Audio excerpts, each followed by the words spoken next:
নমস্কার, শেয়ারবাজ থেকে আমি শাশ্বত মিত্র। আমার এডুকেশনাল চ্যানেলে আপনাদের সবাইকে স্বাগত। প্রথমেই আপনাদের সবাইকে মকর সংক্রান্তির শুভেচ্ছা ও অভিনন্দন। আজকে পিঠে, পায়েস, পাটিসাপটা, পুলি খাওয়ার দিন। ভারতবর্ষের বহু জায়গায় আজকে ঘুড়ি ওড়ানো হয়, এটা একটা ট্র্যাডিশন। তো আপনারা যারা বাড়িতে পিঠে পায়েস খাচ্ছেন, খুব ভালো এনজয় করুন। আসলে এইসব দিনগুলো একটু মনটাকে একটু নস্টালজিক করে দেয়। মায়ের কথা খুব মনে পড়ে। একটা সময় যখন আমরা সবাই ছোট ছিলাম, এই দিনটাকে খুব ভালো করে পালন করা হতো আর কি। সেই সব দিনগুলো হন্ট করে আর কি মানুষকে।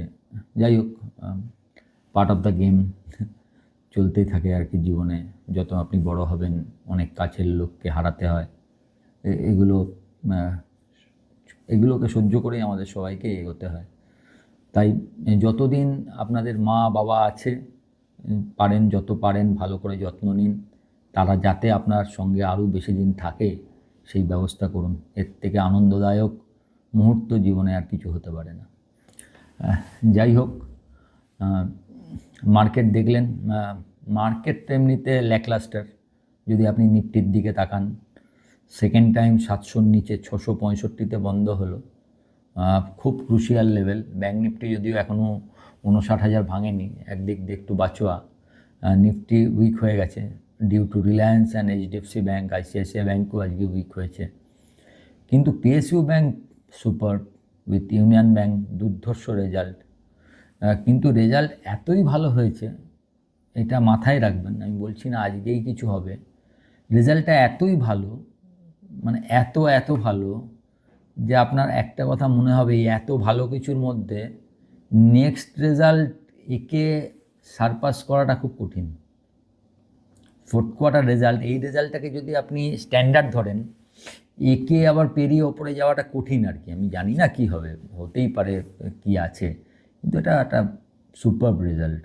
কিন্তু স্টক মার্কেটে আমরা দেখি হচ্ছে, আমরা পরেরটা দেখি, এটা ঠিক আছে, নেক্সট কি, হোয়াট ইজ নেক্সট, এটাই স্টক মার্কেটের প্রথম। এটা তো ফরওয়ার্ড গেম না, ফরওয়ার্ড মার্কেট। সুতরাং ওই ব্যাপারটা একটু টেনশনে রাখবে।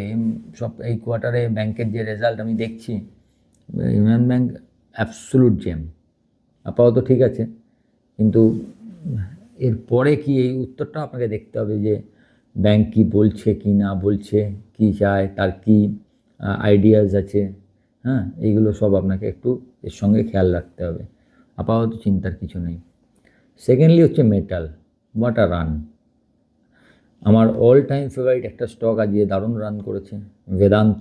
আপনারা জানেন, বহুদিন ধরে স্টকটার কথা সবাইকে বলি যে আমার খুব ভালো লাগে।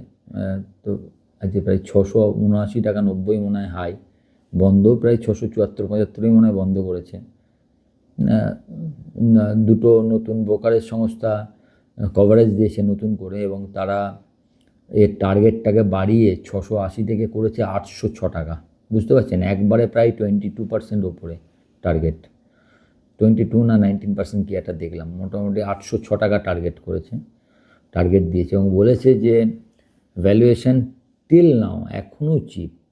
বলছে এখনও অ্যালুমিনিয়াম এবং বেস মেটাল এই দুটো কোম্পানি নিয়েই টোটাল ভ্যালুয়েশন আছে, বাকি কিছু ধরাই নেই এই ভ্যালুয়েশনের মধ্যে, তাদের কথা মতো। ইটস নট মাই ওয়ার্ড, তাদের কথা। তো সেই হিসেবে আর কি বেদান্তা, যদিও 500 থেকে 675, মানে প্রায় 35% বেড়ে গেছে। তো কিপ অন, মানে একটু দেখতে হবে এইসব জায়গায়। আমি এই লেভেলে কখনোই বলবো না, আমি বলবো সবসময় ওয়েট করুন, ভালো একটা কারেকশান হতে দিন। এখন কারেকশানের আগে যদি আরও উঠে যায় সেটা আমার জানা নেই। কারেকশান হওয়ার পর তারপরে আবার নতুন করে দেখতে হবে, তখন আবার ভাবা যাবে কি বলবো। সমস্ত মেটালই আজকে বেড়েছে। ন্যাশনাল অ্যালুমিনিয়াম ভাবুন 374 টাকা। আমার মনে পড়ছে ঠিক 1 মাস আগে দামটা 250-55 ধারে কাছে ছিল, মানে 1 মাসে 50% run. It's a dream run. মানে এককালে এইসব শেয়ারগুলো বছরের পর বছর 5 টাকার এদিক ওদিক হতো না, বছরের পর বছর। তো ইটস এ ড্রিম রান, এবং এই রান আপনি মেটাল মার্কেটে খুব কম লোক দেখেছি। মেটাল বেড়েছে, আগেও মেটাল সাইক্লিক ছিল যখন বাড়তো, কিন্তু এইরমভাবে এই স্পিডটাই মানে কি বলবো, আমি এর আগে দেখিনি আর কি। তো যতদিন চলে ভালো। গোল্ড সিলভার আপনাকে একটা ছোট্ট পরিসংখ্যান দিই, তাহলে বুঝতে পারবেন বাড়াটা কাকে বলে। 1 ডিসেম্বর 2025, মানে ঠিক কদিন আগে, আজকে হচ্ছে 14 তারিখ, মানে 44 দিন আগে সিলভারের দাম ছিল 1,64,000। আজকে 2 লাখ কত, 80 না 90,000 এরকম কিছু একটা হবে। বুঝতে পারছেন, 1,10,20,000 টাকা মনে হয় এই 44 দিনে বেড়েছে। মানে হিসাব করলে দিন প্রতি 3,000 টাকা।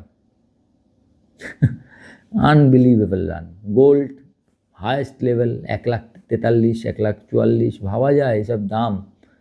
মানে 10 গ্রাম সোনা 1,43,000-44,000 টাকা, আনবিলিভেবল রান। তো মেটাল একমাত্র এখানে আপাতত মার্কেটের মেটাল শেয়ার যার কাছে আছে তার পোর্টফোলিও ভালো, বাকি কারোর পোর্টফোলিওতে তো মজা নেই। আর পিএসইউ ব্যাংক একটুখানি, বাকি পোর্টফোলিও কোথায়? তো দেখা যাক এই রান কতদিন, এই গোল্ড সিলভার আর কত বাড়ে। $90 হয়ে গেছে, $90 কাছে, মানে $90 ছুঁয়ে ফেললো সিলভার। অনেকে বলছেন মার্চ মাসের মধ্যে $125-150 অবধি যেতে পারে। যখন চলে তো আনবিলিভেবল চলছে, এখন কিছু বলার নেই। শোনাও তাই, দেখা যাক কী হয়। এবং তার জন্য মেটাল স্টকগুলো সব মানে হিনজিং, ন্যাশনাল অ্যালুমিনিয়াম সবই নতুন হয়, হিন্দ কপার, বেদান্ত সব নিউ হয়, হিন্দালকো, মানে এটা হচ্ছে পুরো সেক্টর, মানে একদম। সঙ্গে আজকে স্টিল স্টকও চলেছে, আপনার টাটা স্টিল, জেএসডব্লিউ সব নতুন নতুন জায়গায়।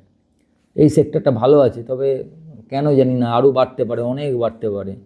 তো এই লেভেলে কিনতে কীরকম একটা লাগছে, মানে হয়তো আরও বাড়বেও, আমি জানি না আর কি, কিন্তু এই লেভেলে কিনতে পারবো না আর কি।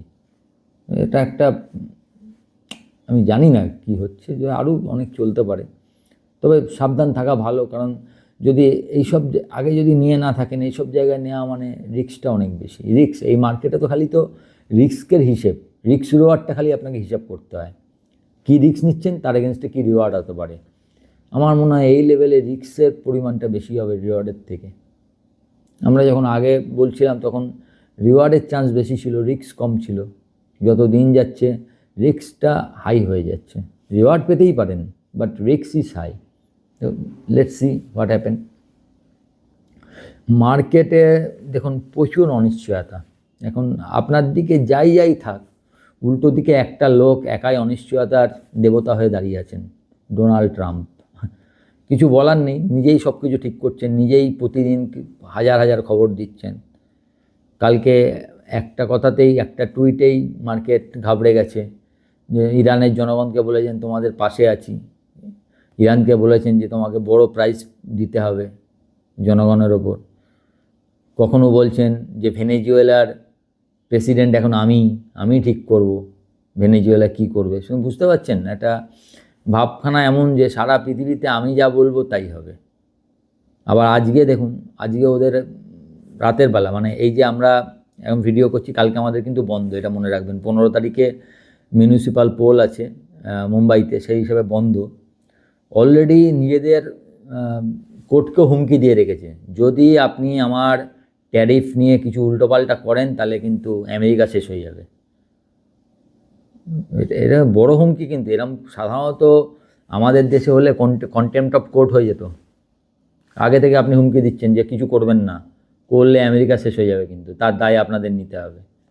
এই টাইপের কথা বলা যায়। তারপরে ওদের দেশের যিনি, আমাদের যেরকম আরবিআই চেয়ারম্যানকে আপনি ভাবুন খালি, ওদের দেশে সেটা হচ্ছে federal reserve chairman Jeremy Powell. তাকে বলেছেন দ্যাট জার্ক উইল বি গন সুন। এখন এই কথাটার মানে হচ্ছে বেকুব, আমরা বলি না। আপনি ভাবুন তো, যে প্রধানমন্ত্রী আরবিআই চেয়ারম্যানকে বেকুব বলছেন, মানে যা তা হয়ে যেত।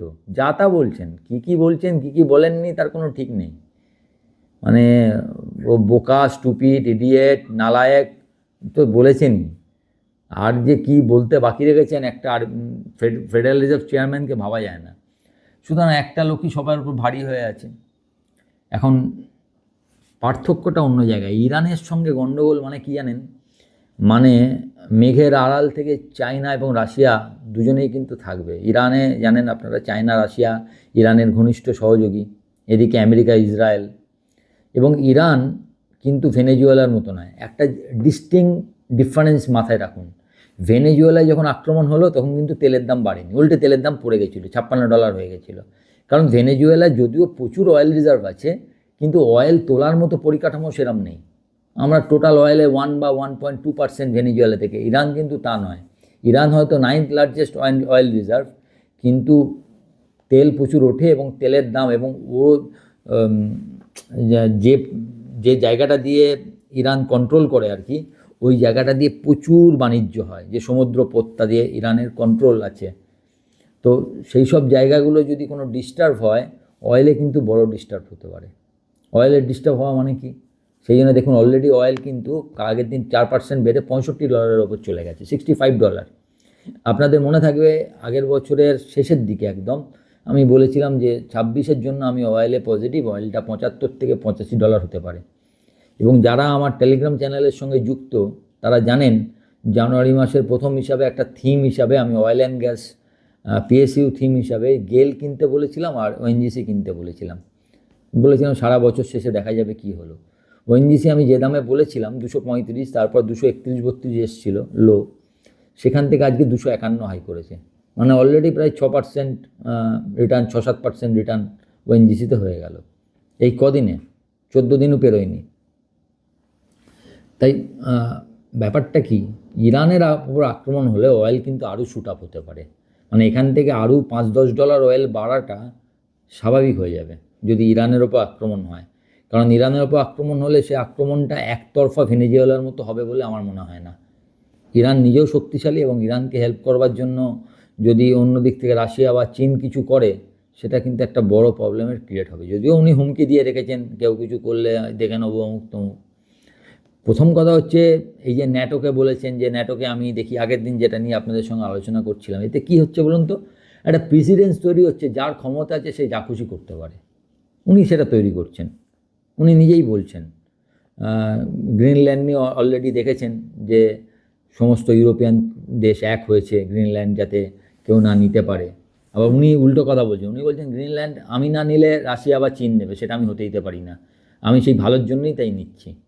সুতরাং পুরো ব্যাপারটা একটা খুব বাজে ধরনের একটা প্রেসিডেন্স তৈরি হচ্ছে, যার ফলে পরবর্তীকালে চায়না যদি এখন তাইওয়ানের উপর আক্রমণ করে ওনাকে কিছু বলা যাবে না।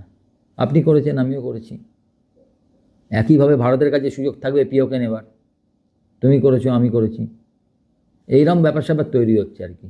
যার যেখানে ব্যাপার আছে সে যদি কিছু করে অন্য লোকে তার প্রতিবাদ করাটা মুশকিল হয়ে যাবে। কারণ যে ইন্টারন্যাশনাল ল সবাই বলে ইন্টারন্যাশনাল লকে মান্যতা দেয়া, সেটাই তো হচ্ছে না। এর মধ্যে আমাদের ট্রেড ডিল নিয়ে সামান্য একটা ভালো খবর হচ্ছে, আমাদের বিদেশমন্ত্রী জয়শঙ্করের সঙ্গে আমেরিকার বিদেশমন্ত্রী রুবিওর কথা হয়েছে ট্রেড নিয়ে, পরবর্তী মাসে কিছু একটা হতে পারে, যেটা আমার রাষ্ট্রদূত গৌড় বলেছেন যে নেক্সট মান্থে কোনো আলোচনা হতে পারে, দেখা যাক। তবে আমার মনে হয় না যে এই ব্যাপারটা এত সহজে, মানে ওপরের লেভেলের যে শৈথিল্য সেটা যতক্ষণ না ভাঙছে, দুজন প্রাইম মিনিস্টার এবং প্রেসিডেন্টের মধ্যে যে শৈথিল্য তৈরি হয়েছে, যে একটা আঁক কষাকষি চলছে, সম্ভবত আমার যতদূর মনে হয় ডেয়ারি এবং এগ্রি সেক্টর খোলা নিয়ে, এবং আমার মনে হয় না ভারত কোনো চাপের কাছেই ডেয়ারি এবং এগ্রি সেক্টর খুলে দেবে বলে, কারণ খুলে দিলে প্রচুর লোক কাজ হারাবে। সুতরাং ইমিডিয়েট কিছু হওয়াটা বেশ মুশকিলের। লেটস হোপ আর দেখি আর কতদিন এই মেটালের রান চলে। তবে যদি ইরান আক্রমণ করে সেক্ষেত্রে গোল্ড সিলভার তো আরোই বাড়তে পারে, তাই না? সাধারণত তাই হতো, ইকুইটি মার্কেটে যত অনিশ্চয়তা থাকতো গোল্ড সিলভার বাড়তো। দেখা যাক, মানে অনিশ্চিত একটা মার্কেট, এই মার্কেটের নিচে পড়লে ভালো স্টক, ইরান আক্রমণ করেছে খুব খারাপ অবস্থা, এই স্টক অথচ ফান্ডামেন্টালি খুব ভালো স্টক, এরম কিছু পেলে আপনারা আস্তে আস্তে দেখতে পারেন। ভালো থাকবেন, দিনটা খুব ভালোভাবে উপভোগ করুন। ভিডিওটা ভালো লাগলে একটু লাইক, শেয়ার এবং যারা প্রথমবার দেখছেন সাবস্ক্রাইব করবেন এবং আমার টেলিগ্রাম চ্যানেলের সঙ্গে যুক্ত থাকবেন। নমস্কার।